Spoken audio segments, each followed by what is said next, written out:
Let me tell you something about betrayal. When the person you built your entire life with looks you dead in the eye and has you arrested for something you didn't do, when she weaponizes the law to steal everything you've worked for since you were 18 years old, that changes you. My name is Romnick Dobson, and I'm 34 years old. 6 months ago, my wife Sienna, the woman I'd loved for 8 years, had me dragged out of my own house in handcuffs while she and my business partner Edgar Clarkson tried to steal my family's 3,000-acre farm. Something inside me turned to ice and steel the moment those cuffs clicked shut, watching her manufacture tears for the deputies.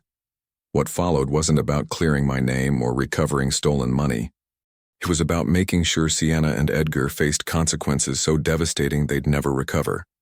If you've ever been betrayed by someone you trusted completely, if you've ever had everything stolen by the person who promised to stand beside you forever, then you'll understand why I did what I did.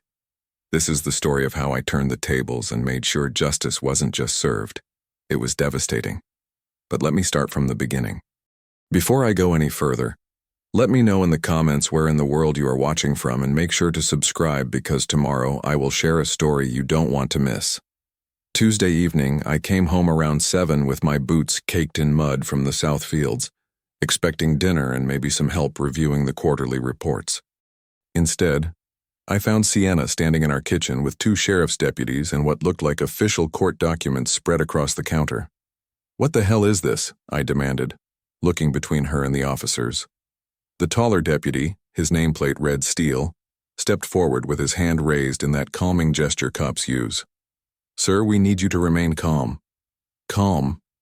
I kept my eyes on Sienna. Her face was a practiced mask of fear.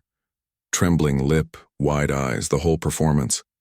Somebody better tell me what's going on in my own house. "Mr. Dobson," Deputy Steele continued, "we have a complaint and a court-ordered restraining order. Your wife has alleged that you assaulted her last night." "That's a lie." My voice came out cold, controlled. I looked straight at Sienna. "I was in Des Moines yesterday at the equipment auction with Dylan Singh. I have receipts, witnesses, and a hotel keycard with timestamps. So whatever story you sold these deputies, it's complete bullshit." Sienna's lip quivered. "Please, just take him away. I can't do this anymore. I'm scared." "You're scared?" I took a step closer, ignoring the deputies entirely. "You lying bitch. You stood there and filed a false police report. And now you're going to stand there and perform for these officers like you're some kind of victim?" "Sir, we need you to step back," the second deputy said. I held up my hand, but kept my focus locked on Sienna. "What's the real play here? Let me guess, you finally worked up the nerve to try and push me out? You and whoever you've been screwing behind my back figured you'd get me arrested, get a restraining order, and take control of the farm operations while I'm tied up in court? Is that it?" Her mask slipped. Just for a second. But I caught it. Real fear flickering across her face. Not the fake trembling wife routine she'd shown the deputies. Actual terror at being seen through so completely. That's what I thought. I looked at Deputy Steele. "Whatever she told you is fabricated. I wasn't even in the state when this alleged assault happened. I can prove it within an hour. But you know what? Take me in. Process me. Run your investigation. Because when I prove she filed a false report, I'm going to bury her so deep she'll wish she'd just asked for a divorce like a normal person." "Romnick, please," Sienna started, reaching toward me. "Shut your mouth," I snapped. The deputies tensed, but I kept my hands at my sides. "You just made the biggest mistake of your life.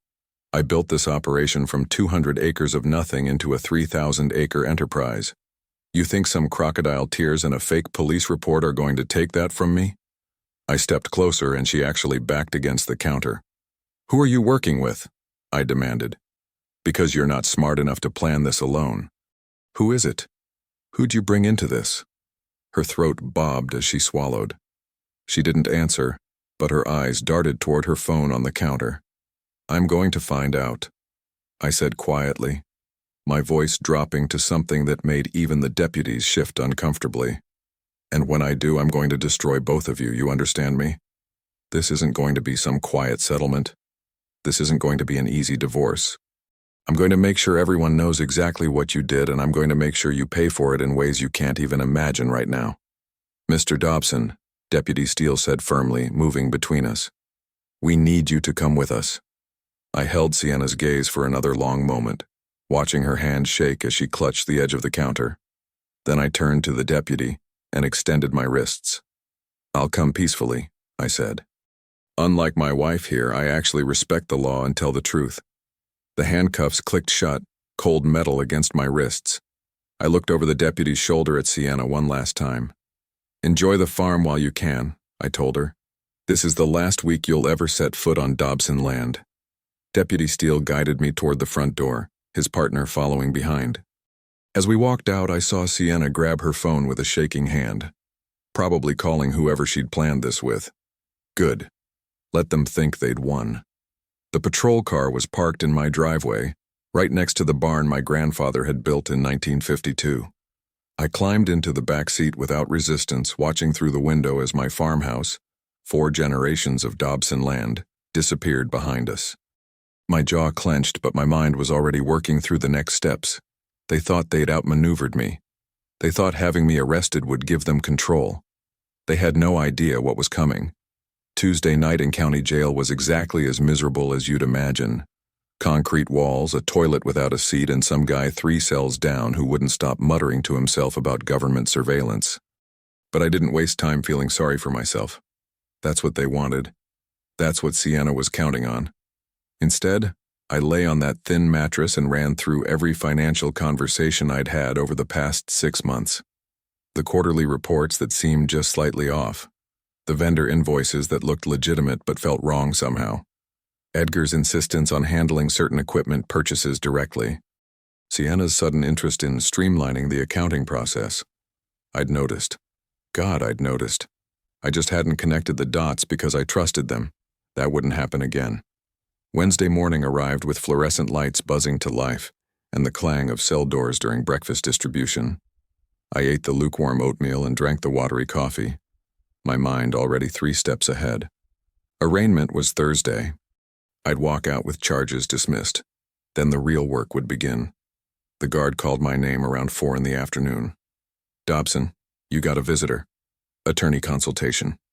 Dennis O'Brien was waiting in the consultation room with a briefcase that looked like it weighed 40 pounds. He was in his mid-50s, gray at the temples, with sharp eyes that didn't miss much. We'd used him for some contract work on equipment leases, and he'd always struck me as thorough. He slid documents through the security slot without preamble. "Your arraignment's set for Thursday morning, 9 a.m. I contacted Dylan Singh. He's prepared to give a sworn statement that you were with him in Des Moines Monday night. The hotel confirmed your reservation and keycard usage. We'll have you out by noon." "Good," I said. "What else?" Dennis hesitated, and that pause made my stomach tighten. "I pulled the restraining order filing," he said quietly. "Romnick, she's claiming you've been physically abusive for 2 years, that she's been afraid to leave. That Monday night you threatened to kill her if she ever tried to divorce you. Monday night I was 300 miles away." "I know. But here's the thing. I did some digging into your farm's financial records. The public ones anyway." He slid another document through. "Has Sienna had access to your business accounts?" My throat went dry. "She's the bookkeeper. She handles payroll, vendor payments, quarterly taxes." "Why?" "Because I think this isn't just about getting you arrested." Dennis tapped the paper. "This is the bank's record of a wire transfer from your operating account to a business called Heartland Agricultural Consulting. $50,000, you recognize that name?" "Never heard of it." "That's because it was incorporated 3 weeks ago." Dennis looked me dead in the eye. "By Edgar Clarkson." The name hit me like a physical blow. I actually felt my chest constrict. Edgar, my business partner. The guy I'd brought into the operation 2 years ago because I needed someone I could trust with equipment procurement and logistics. The guy who'd sat at my dinner table. The guy who'd called me brother when we shook hands on our partnership agreement. "Son of a bitch," I whispered. "There's more." Dennis pulled out another stack of documents. "In the past 6 months, there have been 11 similar transfers to various shell companies. Different names, different incorporation dates, but they all trace back to Clarkson one way or another. We're looking at just over $400,000, Romnick. $400,000. I sat back in the plastic chair, my mind reeling. 2 years. 2 years of Sienna sleeping beside me, kissing me goodbye in the mornings, asking about my day. 2 years of Edgar riding with me to check the fields, talking about expansion plans, discussing which combines to upgrade, all while they were robbing me blind. I think they panicked, Dennis continued. You started asking questions about the quarterly reports last month, right? Wanted to see detailed breakdowns of consulting fees and equipment purchases? I nodded slowly. I remembered that conversation with Sienna. She'd gotten defensive, told me I was micromanaging, said she'd have everything ready for me to review. She'd been stalling, buying time to plan this arrest. They needed you out of the picture before you discovered what they'd done, Dennis said. The false arrest gives Sienna control of the farm operations while you're detained and fighting charges. Even if you beat the case, they figured they'd have weeks, maybe months to cover their tracks or drain whatever was left. My hands clenched on the table. Here's what we're going to do. Get me out Thursday. File a motion to dismiss with prejudice and countersue Sienna for filing a false report. Then we freeze every single account associated with the farm and launch a full forensic audit. I want to know every penny they took and where it went. Dennis nodded, already making notes. And Clarkson? I met his eyes, and whatever he saw in my face made him go still. I'm going to handle Edgar personally. Thursday morning I stood in front of Judge Gianna Morrison wearing the same jeans and work shirt I'd had on when they arrested me Tuesday night. The cotton still smelled like diesel and sweat from the south fields. Dylan Singh sat in the gallery behind Dennis, his statement already submitted to the court. The hotel in Des Moines had faxed over my keycard records, time-stamped entries and exits that proved I'd been 300 miles away when Sienna claimed I'd assaulted her. Judge Morrison looked over her reading glasses at the documents, then at the empty chair where Sienna should have been sitting. Mrs. Dobson failed to appear? She asked the prosecutor. Yes, Your Honor, the assistant DA said, looking uncomfortable. We've been unable to locate her since yesterday afternoon. Of course they couldn't, because Sienna knew exactly what was about to happen. Judge Morrison spent maybe 10 minutes reviewing Dylan's statement and the hotel records. Then she set the papers down and looked directly at me. Mr. Dobson, these charges are dismissed with prejudice. The evidence clearly demonstrates you were not present at the time of the alleged incident. The court finds no basis for the restraining order, which is hereby vacated. She turned to the prosecutor. I'm referring this matter to the county attorney's office for investigation of filing a false report. The gavel came down. 15 minutes. That's all it took to prove Sienna had lied. I walked out of that courthouse a free man, but I didn't feel relief. I felt cold, focused rage. I drove straight to the farm, my truck eating up the county roads at 10 miles over the speed limit. The fields rolled past, corn stubble waiting for spring planting, pasture land where cattle grazed in the morning sun. 4 generations of Dobsons had worked this soil. My great-grandfather had broken the first furrows with a horse-drawn plow, and Sienna had tried to steal it all with a lie. The farmhouse came into view around 11 o'clock. I parked in the gravel drive and walked through the front door already knowing what I'd find. Empty. Sienna's car was gone from the garage. Her closet stood open, hangers bare. The bathroom counter where she'd kept her makeup and perfume bottles. Cleared out. She'd run like the coward she was. But Edgar's truck sat right there outside the equipment barn, big as life. I walked across the yard, boots crunching on gravel, and pushed open the barn door. The office we shared occupied the back corner, a simple room with 2 desks, filing cabinets, and a window overlooking the machinery lot. Edgar sat at his desk, fingers moving across his laptop keyboard like nothing had happened. Like he hadn't just tried to rob me of everything I'd built. He looked up when my shadow fell across the doorway. The color drained from his face. Romnick, I heard you got out. Stand up, I said quietly. Listen, man. I think there's been a misunderstanding. Stand. Up. He stood, hands half raised like that would protect him. Look, whatever Sienna told you. $400,000, I said, stepping into the office. That's not a misunderstanding, Edgar. That's theft. That's conspiracy. That's you and my wife trying to rob me blind and frame me for assault so you could take over my farm. I don't know what you're talking about. I slammed my fist on the desk hard enough to make his laptop jump. Don't lie to me.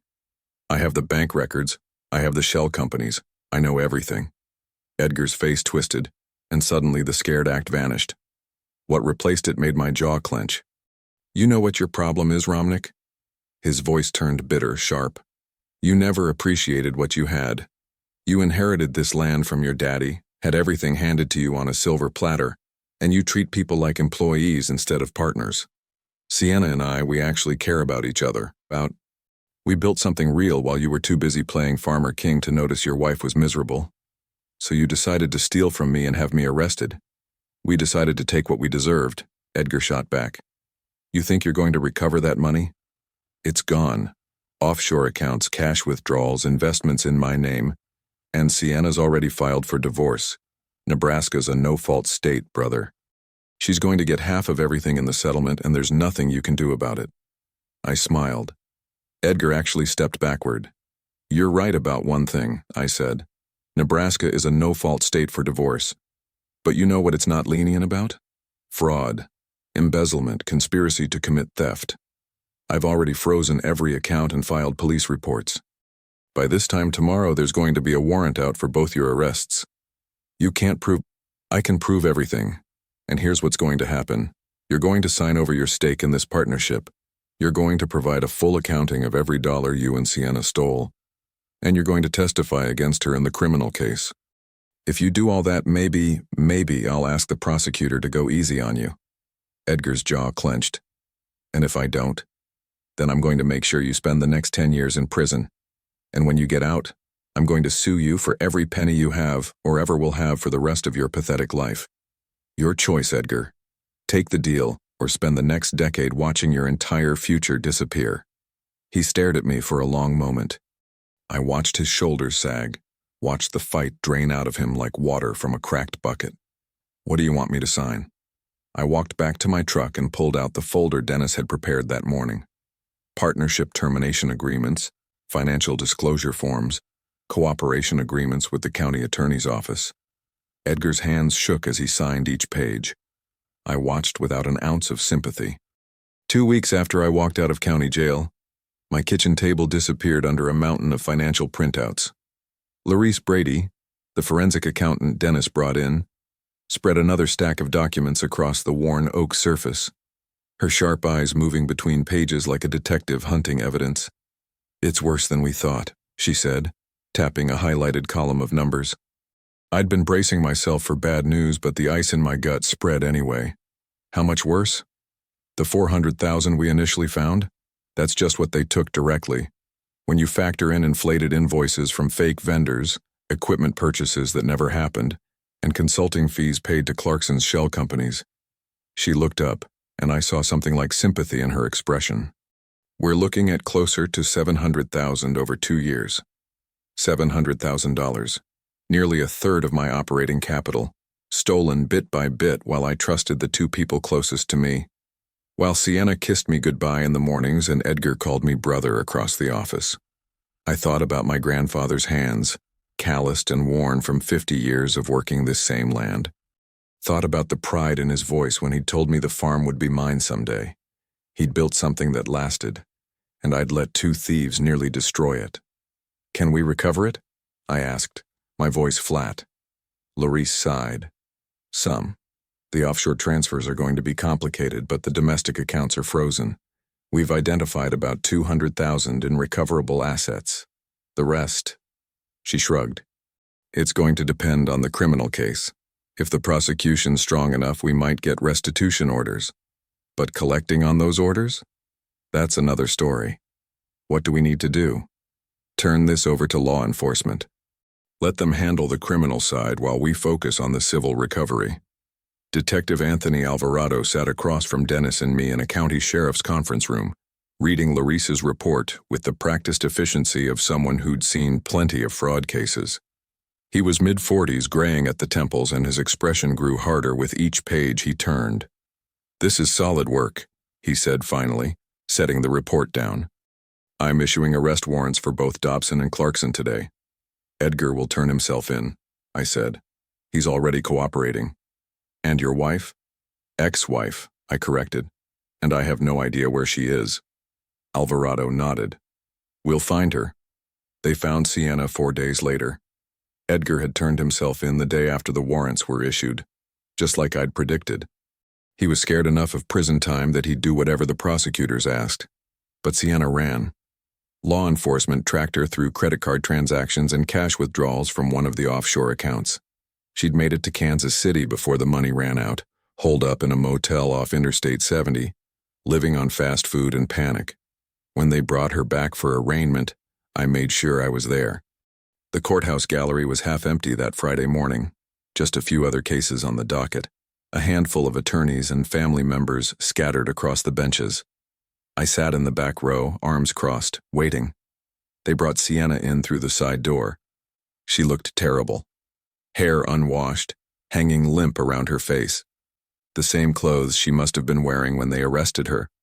Wrinkled and stained. Eyes red-rimmed from crying or lack of sleep or both. She scanned the gallery like she was searching for someone. Her gaze found mine. Something flickered across her face. Hope, maybe, or desperation. Her lips moved, forming my name without sound. I looked right through her, didn't blink, didn't acknowledge her existence, just stared past her like she was empty air. The hope died in her eyes.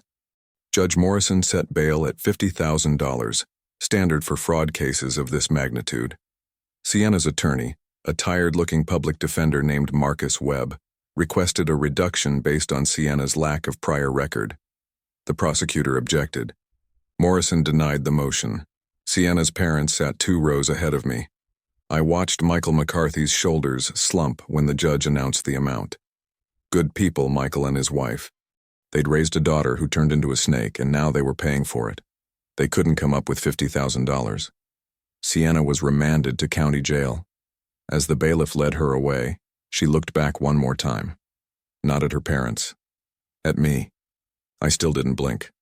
The courtroom door closed behind her with a solid thunk that echoed in the near-empty space. I stood up and walked out into the Nebraska sunshine, feeling something I hadn't felt in 2 weeks. Vindication. Just the first taste of it. 1 week after Sienna's arraignment, I sat in Carly Gutierrez's office while she laid out the strategy. Prenuptial agreement, she said, tapping the document on her desk. You signed this 8 years ago. It's solid. But Nebraska allows courts to throw out prenups if circumstances have changed dramatically, or if enforcement would be unconscionable. So they could ignore it? Not with what Sienna did. Carly leaned forward, eyes sharp. We're arguing that her criminal fraud constitutes a breach of marital duties. Under Nebraska law, if we prove she defrauded you during the marriage, the court can award you a disproportionate share of assets. We're talking way beyond what the prenup outlined. How disproportionate? Everything. She smiled like a wolf. Every acre, every dollar. Complete financial devastation. That's exactly what I want. Then that's what we'll get. The divorce proceedings began the following Monday. Sienna sat at the defense table in her orange jumpsuit, wrists shackled, next to her public defender Marcus Webb. She looked thinner than she had at the arraignment, face pale and drawn. Webb opened by painting Sienna as a victim. Your Honor, my client was manipulated by Edgar Clarkson, a man who took advantage of her emotional vulnerability and coerced her into participating in activities she didn't fully understand. Mrs. Dobson was not the architect of this scheme. She was another victim of Mr. Clarkson's criminal enterprise. I almost laughed. Carly stood up holding a stack of printouts. Your Honor, the evidence tells a very different story. She presented the emails first. Messages between Sienna and Edgar planning the shell companies, discussing which accounts to tap, calculating how much they could take before I'd notice. Time-stamped, detailed, damning. Then came the romantic messages. Once we've gotten rid of Romnick, we can finally start our real life together. Carly read aloud. That's from Mrs. Dobson to Mr. Clarkson, dated 4 months before the false arrest. Does that sound like a victim to you? Webb objected. Judge Morrison overruled. Carly moved to the bank records next, showing that Sienna had initiated most of the wire transfers personally. Not Edgar. Sienna. She had the access. She had the knowledge. And she had the motive. The trial lasted 3 days. Dennis testified about discovering the initial transfers. Larice walked the court through the forensic audit, explaining how sophisticated the scheme was. Detective Alvarado confirmed that both suspects were equally culpable under the law. Dylan Singh took the stand and confirmed my alibi for the night Sienna claimed I'd assaulted her. That testimony made Sienna flinch. But the real blow came when they brought in Edgar. He shuffled to the witness stand in chains, looking 10 years older than the man I'd confronted in the equipment barn. His cooperation deal meant he had to tell the truth. All of it. Was Mrs. Dobson a willing participant in the embezzlement? The prosecutor asked. Yes. Did she express any hesitation or concern about stealing from her husband? Edgar's voice was barely a whisper. No. Who initiated the plan to have Mr. Dobson falsely arrested? A long pause. She did. Sienna's head dropped. Thursday afternoon, Judge Morrison looked over her reading glasses at both sides of the courtroom. I've reviewed the financial records, the criminal evidence, and the testimony from both parties. I've also considered Mr. Webb's argument that Mrs. Dobson was somehow manipulated or coerced. She paused. I find that argument to be without merit. Webb started to stand, but Morrison held up a hand. Mrs. Dobson? The judge's voice was steel. The evidence before this court proves that you engaged in a systematic, calculated scheme to defraud your husband and steal marital assets with the express intent to deprive him of his property through criminal means. Sienna started crying. This constitutes extreme misconduct that justifies an unequal distribution of assets under Nebraska statutes. Therefore, I am awarding Mr. Dobson 100% of the marital estate, including the farm, all equipment, and all accounts. The words hit like hammer blows. You are entitled to nothing. Furthermore, I am ordering you to pay restitution in the amount of $700,000 for the stolen funds, plus Mr. Dobson's legal fees totaling $83,000. Morrison's gavel came down hard. This marriage is dissolved. I stood up, my chest tight with something that felt like vindication and relief and triumph all rolled into one. Carly shook my hand, grinning. Sienna was sobbing now, hunched over the defense table while her attorney tried to comfort her. I didn't look back. Walked out of that courtroom into the afternoon sun feeling like I'd just won the Super Bowl, the World Series, and the lottery all at once. The nightmare was over. I'd won everything. 3 days after Judge Morrison's gavel came down, I was standing in the South Fields checking irrigation lines when my phone buzzed. Michael McCarthy, Sienna's father. I stared at the name for 3 rings before answering. Romnick, I need to talk to you about Sienna. His voice was shaking. I've got nothing to say about your daughter, Michael. Please, just give me 5 minutes. I sighed, squinting at the horizon. Fine, 5 minutes. We met at Rosie's Diner on Main Street that Sunday afternoon. The place smelled like coffee and bacon grease, the kind of small-town spot where everyone knows your business before you walk through the door. Michael was already in a booth when I arrived. He looked like he'd aged 10 years in the past month. Gray-faced, exhausted, shoulders hunched under the weight of something that would never lift. I slid into the seat across from him and waited. She's going to take a plea deal, he said, without preamble. 7 years in prison. The prosecutor's offering it because Edgar's testimony is so strong. They don't need her cooperation. Good, I said flatly. She deserves every day of it. I know she does. He swallowed hard. But Romnick, she's still my daughter, and she's...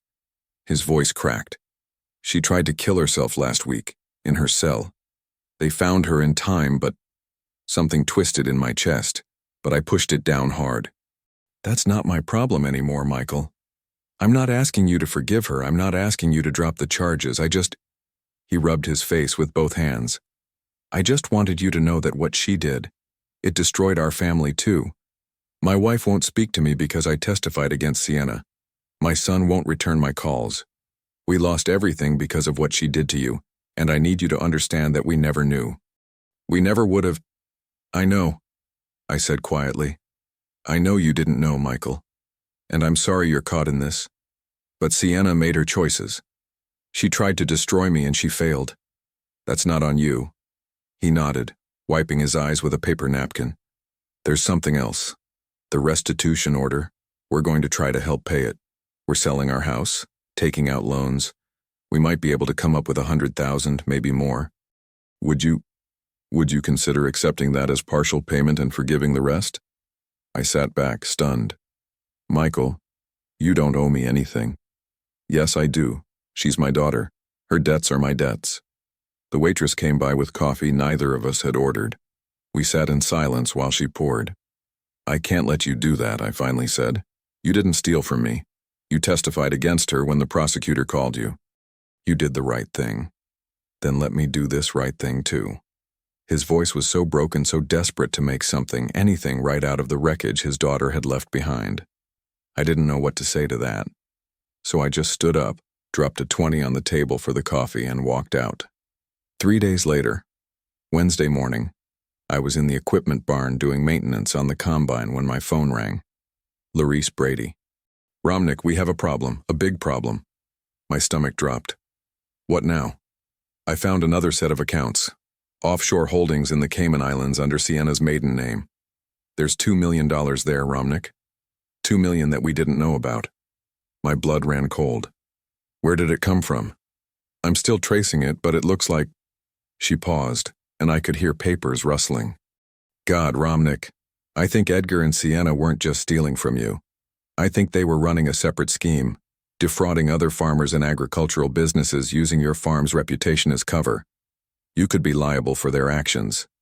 The wrench slipped from my hand and clattered on the concrete floor. What do you mean liable? I mean the victims of their secondary scheme could sue you. They could argue that your farm was the instrumentality of the fraud. You could lose everything, not because you did anything wrong, but because Sienna and Edgar used your business as cover. Everything I'd just won, everything I'd fought for, gone. Wednesday afternoon, 2 o'clock sharp, I sat at my kitchen table with Dennis, Carly, and Larice spread out around me like a war council. How bad is it? I asked. Give it to me straight. Larice didn't sugarcoat it. If the victims of their secondary scheme sue you, they could argue that your farm was the instrumentality of the fraud. You could lose everything, not because you did anything wrong, but because Sienna and Edgar used your business as cover for their scams. The judgments could exceed the value of your assets. That's not happening, I said flatly. What do we need to do? Dennis leaned forward. We go on offense. We file lawsuits against Edgar's estate even though he's in prison, and against Sienna personally for fraud and breach of fiduciary duty. We demonstrate to any potential victims that you were also a victim and that you're actively pursuing recovery. Then we offer to cooperate with their claims against the offshore accounts. And the $2 million in the Caymans? Carly jumped in. We freeze it, and we argue that it's the proceeds of crime that should be repatriated to the victims, including you. If we can prove Sienna stole from you first, you have priority claim as a creditor. I looked at each of them in turn. These people weren't just lawyers and accountants, they were weapons I was about to unleash. Do it, I said. All of it. The next month was a legal blitz that would have made General Patton proud. We filed 17 different motions across 3 jurisdictions, froze the Cayman accounts before Sienna's attorneys even knew we'd found them, and then we started contacting victims.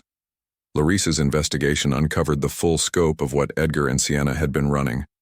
They'd used my farm's reputation, 4 generations of Dobsons who'd never cheated anyone, to sell fake crop insurance and bogus equipment financing to small operations across 3 states, farmers who trusted the Dobson name, farmers who got scammed because Edgar dropped my family's legacy like a business card.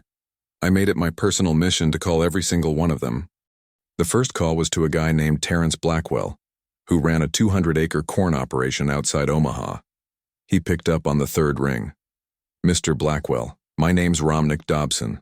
I think you might have been contacted by someone claiming to represent my farm about equipment financing. Silence on the other end. Then, you're calling to threaten me with lawyers if I sue, aren't you? No, sir. I'm calling to tell you I was robbed too. By the same people who robbed you, and I want to help you get your money back. Another pause. Come again? So I explained everything. The embezzlement, the affair, the false arrest, the offshore accounts. I didn't know what Edgar and Sienna were doing, I told him. But they used my farm's name to steal from you, and that makes it my responsibility to make it right. How much did they take from you? Terrence finally asked. Over 700,000. He whistled low. Jesus. They got me for 18,000 on a combine financing deal that never happened. I'm going after every penny they stole. From me, from you, from everyone. And I'm asking you to join me instead of suing me. We pool our resources, we go after them together, and we split whatever we recover. You know what Terrence said? When do we start? Here's the thing about farmers. We take care of our own. By the end of the month, we'd formed what Carly called a victims coalition, 14 farmers who'd been scammed by Edgar and Sienna's shell companies. The smallest loss was $9,000. The largest was $43,000. We pooled our legal resources, shared evidence, coordinated our court filings like a precision farming operation, and we won. The Cayman accounts got unfrozen in our favor. We recovered the full $2 million, plus another $300,000 in domestic accounts Larice found buried under layers of corporate paperwork. After legal fees and restitution payments to the other victims, I ended up recovering just over $1 million. Not everything I'd lost, but enough to stabilize the farm, enough to pay off the emergency loans I'd taken, enough to survive. The other farmers got made whole too. Every single one of them got their money back plus interest. And Sienna's plea deal? It fell apart completely when the prosecutors discovered the additional fraud charges. Instead of 7 years, she was looking at 20. Her attorney called Carly 2 days ago. Sienna wanted a meeting, face to face, before she took whatever deal the prosecutors would still offer. I told Carly no, but she kept pushing. And eventually I agreed. One last conversation. One final confrontation. Carly called me on a Tuesday afternoon, 1 week after we'd finished dividing up the recovered assets.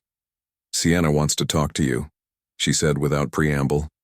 I was standing in the equipment barn going over maintenance schedules with my new operations manager. I stepped outside into the autumn sunlight.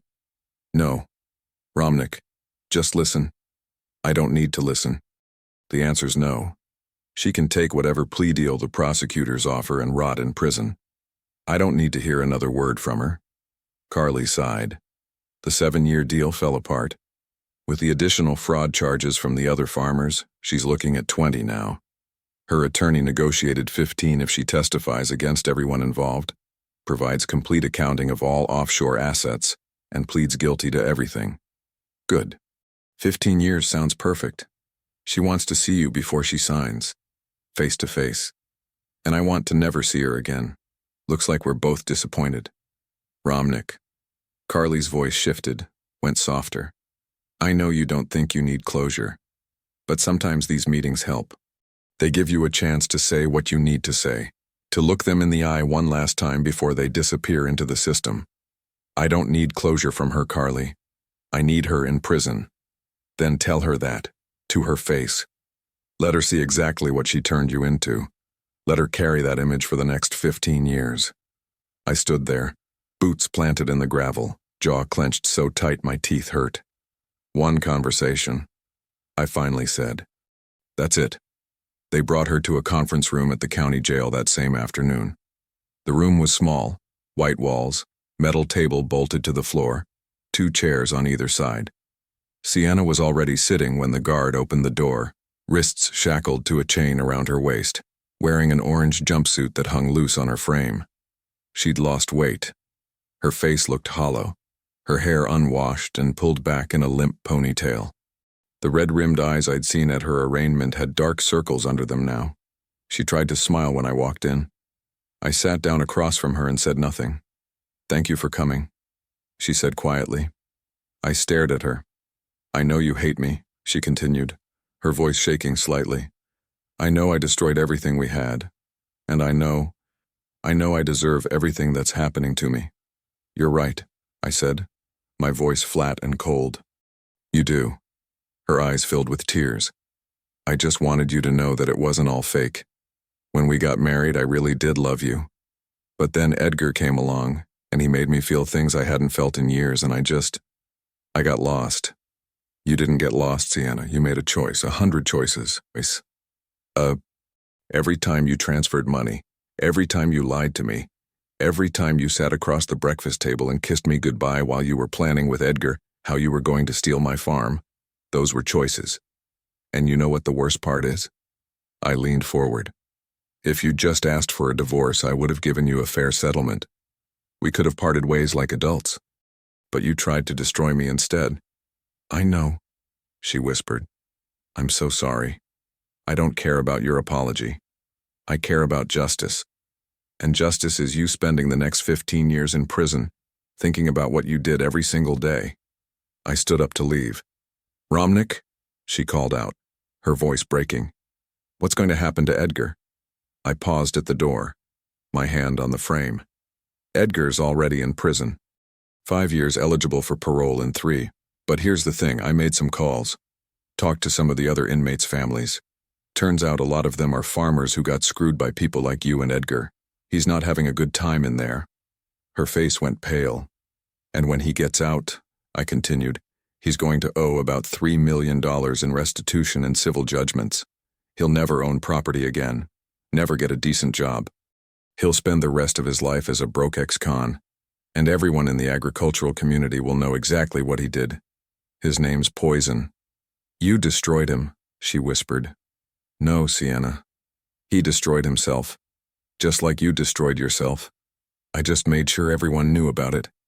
I walked out of that conference room and never looked back. 6 months after Sienna started serving her 15-year sentence, I made a decision that would have been unthinkable during the nightmare. I sold 100 acres. Not the good land, never that. But we had parcels on the eastern edge that had always been marginal, land that required twice the inputs for half the yield. A development company out of Omaha had been sniffing around for years, wanting to build a subdivision. I'd always told them no. This time I called them back. The sale brought in enough capital to finally modernize the equipment I'd been nursing along for years. New tractors, a combine that didn't break down every harvest, irrigation systems that actually worked. I hired Isa Connor, a retired Army quartermaster who ran the books like she was still managing supply chains in Afghanistan.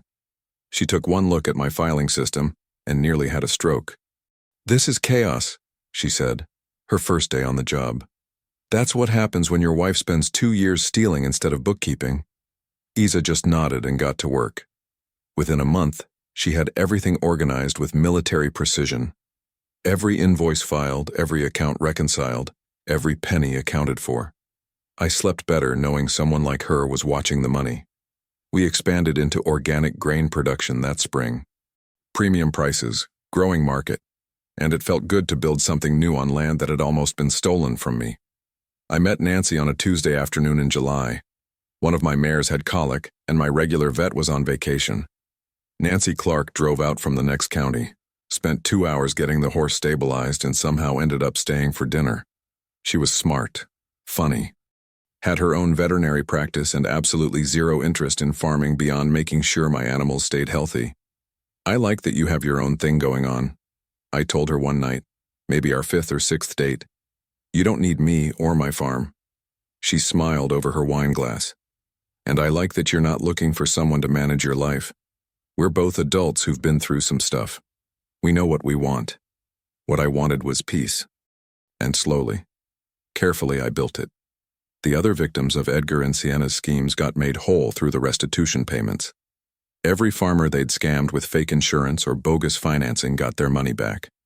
It took months of paperwork and legal wrangling, but Larice and the Victims Coalition made sure everyone was covered. I called Michael one evening, told him I didn't need his money.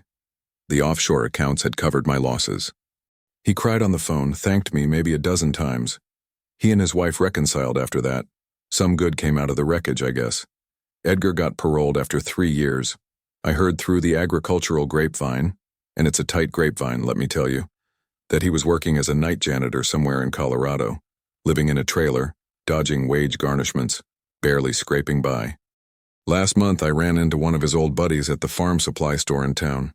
Guy named Tom Westbrook, used to work with Edgar before everything went south. Heard Edgar tried to get work at a grain elevator up in Fort Collins, Tom said, shaking his head. They ran his background check and showed him the door before he even finished the application. Nobody in agriculture will touch him now. I didn't say anything. Didn't need to. So here's where things stand now. A year after this nightmare started, the farm's doing better than ever. We had a record harvest last season, and the organic certification is bringing in premium prices that make the extra work worthwhile. Isa runs the business side with the kind of discipline that would make a drill sergeant proud. I hired 2 local kids as apprentices, teaching them the trade the way my father taught me. Nancy and I moved in together last month. She kept her practice, I kept the farm, and we bought a little cabin up by the lake for weekends. We talk about marriage sometimes, but neither of us is in a hurry. We learned the hard way that you can't rush trust. Sienna's 8 years into her sentence at the Nebraska Correctional Center for Women now. I heard through someone who heard from someone else that she works in the prison library, takes correspondence courses. Her father writes to her, but her mother and brother still won't speak to her. She'll be eligible for parole when she's 46 years old. Maybe she'll get out early. Maybe not. Either way, it's not my problem anymore. And me? I wake up every morning on land that's been in my family for 4 generations. Land that nobody could steal from me no matter how hard they tried. I've got a woman I love, a business that's thriving, and the satisfaction of knowing that the people who tried to destroy me ended up destroying themselves instead. That's not revenge. That's justice. And it feels damn good. I believe stories such as this find us for a reason. If this one touches you, please subscribe. I share a new one every day. In the meantime, there are 2 stories on the screen that are even better.